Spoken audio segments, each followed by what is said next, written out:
That was Lost Continent by Thrice. This is Eris Radio, and you're listening to the Alchemy Index, Volume 2, the Water album. So here's some facts about water. Let's see here. To create 1 pint of beer, it takes 20 gallons of water. Let's see. Unsafe water kills 200 children every single hour. That's ridiculous. That is a lot of death from bad water. 70% of the human brain is made of water. 80% of all illness in the developing world is water-related. Up to 50% of water is lost through leaks in cities in the developing world. 40 billion hours are spent collecting water in Africa alone. Water weighs 8 pounds a gallon. Let's see here. 780 million people lack access to an improved water source. This is really troubling to me, especially... So I read this article on the Fuji Water Corporation, and, you know, they're real...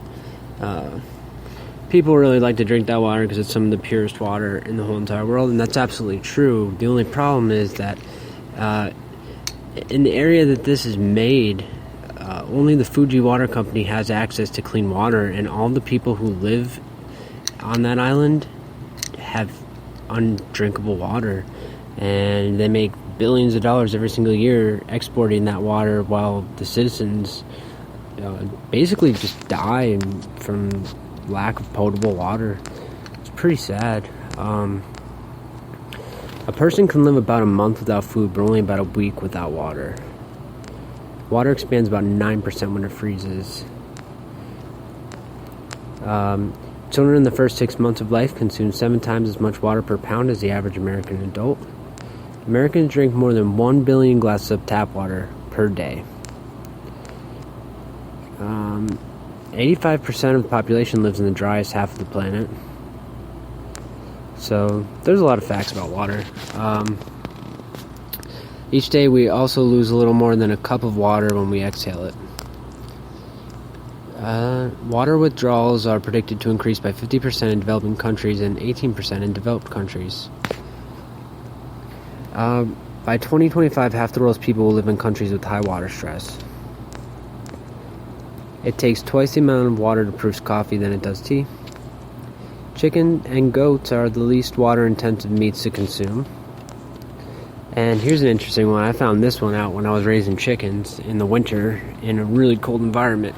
But hot water can freeze faster than cold water under some conditions. And I used to always, I'd always go out there and just pour hot water on their frozen water, and it would freeze within, sometimes within 20 minutes. But if I put out a bowl of cold water, it would not freeze as fast. Well, guys, thank you for tuning in to Eris Radio. This next song is called The Whaler. This is Thrice, the Alchemy Index, Volume 2.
That was Thrice the Whaler off of the Alchemy Index Volume 2, the Water album.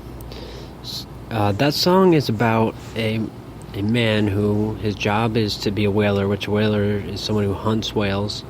He goes out on the sea for months on end, and his wife and daughter just wish he would come home and stay home, but he can't. He's got to put food on the table for his kids. It's a touching song, it's a touching song of just, of loving those that are far away. So I want to talk a little bit about whaling. Whaling still goes on. A lot of people don't realize that. It seems like an antiquated industry, but it really isn't. Again, whaling is the hunting of whales for their usable products, such as meat and blubber, which can be turned into a type of oil. This became very important in the Industrial Revolution, especially for oil lamps, things like that. It was used for a lot of things. It was practiced as an organized industry as early as 875 AD. By the 16th century, it had risen to be the principal industry in the coastal regions of Spain and France. The industry spread out through the world and became increasingly profitable in terms of trade and resources. Some regions of the world's oceans along the animals' migration routes had a particularly dense whale population. This became targets for large concentrations of whaling ships. And the industry continued to grow well into the 20th century. The depletion of some whale species to near extinction led to the banning of whaling in many countries by 1969, and to a worldwide cessation of whaling as an industry in the late 1980s. The earliest forms date back to at least circa 3000 BC. Coastal communities around the world have long histories of subsistence use of cetaceans. Now, cetacean, that's the order that whales and dolphins are in. So, 17th century competitive national whaling industries in the 18th and 19th centuries also had the introduction of factory ships, along with harvesting during the half of the first 20th century, which basically meant that they could take the whale, catch it, chop it up, make it into what they needed to, and it was exactly like the name sounds. It was a giant whale factory as a ship. By the 1930s, more than 50,000 whales were killed annually. In 1986, the International Whaling Commission banned whaling and as a commercial industry because of the extreme depletion of the whaling stocks. And now, contemporary whaling is subject to huge debate right now. There's a few countries, and most notably Iceland, Japan, and Norway, which want to lift this moratorium and ban on this whale stocks for hunting. A lot of anti-whaling countries and environmental groups oppose lifting the ban. Aboriginal whalers, basically people who live in areas Alaska, and basically Inuit tribes, things like that, they're allowed to do it on a subsistence basis, which means they can do it to provide their own food and stuff like that, but they can't turn it into an actual industry. And recent headlines of actually Japan is really just not adhering to the rules of the moratorium that was set down by the International Whaling Commission, and they also have been finding some loopholes because you're allowed to capture a certain amount for scientific research, but they are not using it scientifically. They're still chopping it up for meat and oil, and in my opinion, that's a bunch of bullshit. Whales are super intelligent creatures, and I don't know. It's a shame, unnecessary. Well, the next song is called Kings Upon the Main. You're listening to Eris Radio.